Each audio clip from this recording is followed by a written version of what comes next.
কিন্তু আজ সেটা আমাদের বাড়িতে ও পরিবেশে। এটি একটি এমন বিষয় যে সমাজের কোন একজন মানুষ এই নোংরা কাজ করত, আজ এরকম হয়েছে যে আমাদের পরিবারে এই নোংরা কাজ ঢুকে পড়েছে। ভাই সকল, এটি একটি এমন বিষয় যে এটা নোংরা পরিবারে, যে সকল পরিবার সত্যিকারের ইসলাম চিনে না, আল্লাহ চিনে না, একটা নোংরা পরিবার মনে করা হতো, সেই সকল পরিবারে হতো। কিন্তু আজ ভালো পরিবারেও এই সকল সমস্যা শুরু হয়েছে। জানেন ভাইয়েরা, এই সমস্যাটা কি? এই সমস্যাটা হচ্ছে মুসলিম সমাজের যুবকদের মাঝে মদ পান করার বিশেষ প্রচলন হওয়া। আল্লাহু আকবার। এটি একটি এমন গুনাহ ও পাপের কাজ, যে কাজ সমাজের কোন মানুষ ইতিপূর্বে কখনোই এটাকে ভালো মনে করত না এবং লজ্জার মনে করত। যেই ফ্যামিলিতে, যেই সমাজে, যেই গ্রামে এ সকল মদখোর পাওয়া যেত, গ্রামের সমাজ তাদেরকে বয়কট করত, বাড়ি থেকে বের করে দিত, সমাজ থেকে আলাদা করে দিত, তাদের বিবাহ শাদীতে সমস্যা হতো।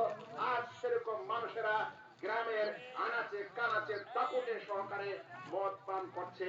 আমাদের গার্জিয়ানরা সচক্ষে দেখার পরও এ বিষয়ে কোনো প্রতিবাদ করছে না। শুনেন, আল্লাহ রাব্বুল আলামিন তাদের সম্পর্কে কি বলেন? আল্লাহ তাআলা বলেন, ইয়া আইয়ুহাল্লাযীনা আমানু, হে মুমিনেরা, হে মুমিনেরা, ইন্নামাল খামরু ওয়াল মাইসিরু ওয়াল আনসাবু ওয়াল আজলামু রিজসুম মিন আমালিশ শাইতান। অবশ্যই মদ, অবশ্যই জুয়া, অবশ্যই বেদি, অবশ্যই ভাগ্যের তীর, এসব কিছু হচ্ছে নাপাক জিনিস। মিন আমালিশ শাইতান, শুধু নাপাক না, শয়তানের কাজ। ফাজতানিবু, তাই তোমরা এগুলো থেকে দূরে থাকো। লাআল্লাকুম তুফলিহুন, হতে পারে তোমরা কামিয়াব হবে, সফল কাম হবে। ভাইরা, এই মদ এবং জুয়া লটারি থেকে আল্লাহ রাব্বুল আলামিন কোরআনে নিষেধ করেছেন। এটা কোনো আজকার বিষয় নয়, কোনো মৌলভী এবং আলেমদের বিষয় নয় যে তারা আপনাদের এটা মানা করতে। ভাই সকল, শুনে রাখেন, প্রিয় নবী মুহাম্মদ মুস্তাফা সাল্লাল্লাহু আলাইহি ওয়াসাল্লাম মদ পানকারীদের সম্পর্কে বলছেন যে এদেরকে তিনাতুল খাবাল, অবশ্যই এদেরকে পান করতে হবে আযাব স্বরূপ। তিনাতুল খাবাল এটা কি জিনিস? সাহাবায়ে কেরাম রাদিয়াল্লাহু তাআলা আনহুম আল্লাহ রাসূল সাল্লাল্লাহু আলাইহি ওয়াসাল্লামকে বলছেন যে আল্লাহ রাসূল, এই তিনাতুল খাবাল কি জিনিস যেটা আপনি বলছেন এদেরকে পান করা জরুরি হয়ে যাবে?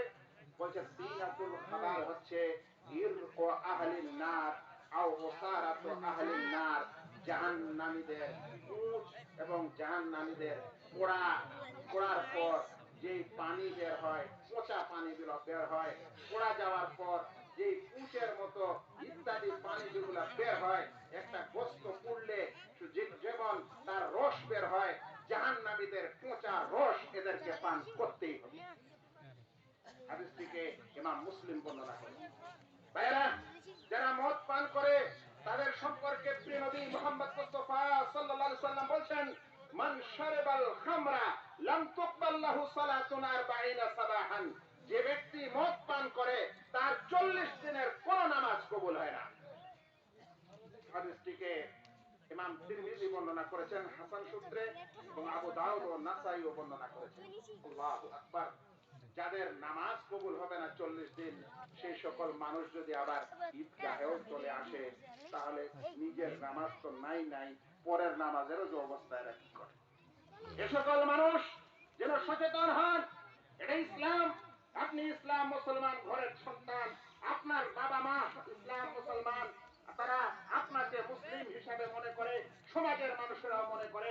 আপনি ইসলামের 12টা বাজান, আপনি কোরআন এবং হাদিসকে বুড়ো আঙ্গুল দেখান, সমাজকে দেখান। আপনাদেরকে সতর্ক হওয়া উচিত। আল্লাহু আকবার, আল্লাহু আকবার, লা ইলাহা ইল্লাল্লাহ, আল্লাহু আকবার, আল্লাহু আকবার, ওয়ালিল্লাহিল হামদ।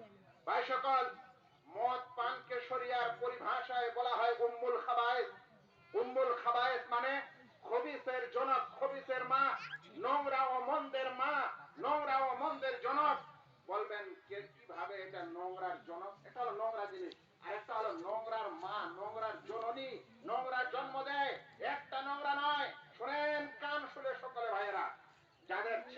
সন্তানেরা এরকম বদ অভ্যাসে নিমজ্জিত, সেই সকল গার্জিয়ান এবং পিতারাও ভালো করে শুনেন।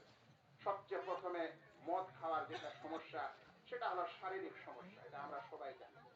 খুব খুব খুব খুব 24 ঘন্টা করতে আছে, কোমরটা বাঁকা হয়ে গেছে, সোজা করে হাঁটতে পারে না, টেলবেল করছে, রাস্তা দিয়েও সোজা করে যেতে পারে না, সাইকেলে চাবি লাগিয়েছে বুঝতে পারে না চাবি আছে, মাথায় কি বলে যে লুঙ্গি আছে কিনা ওটাও বুঝতে পারে না।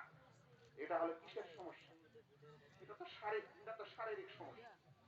দ্বিতীয় সমস্যা শুনেন, যখন কোন মানুষ মদ পানে অভ্যস্ত হয়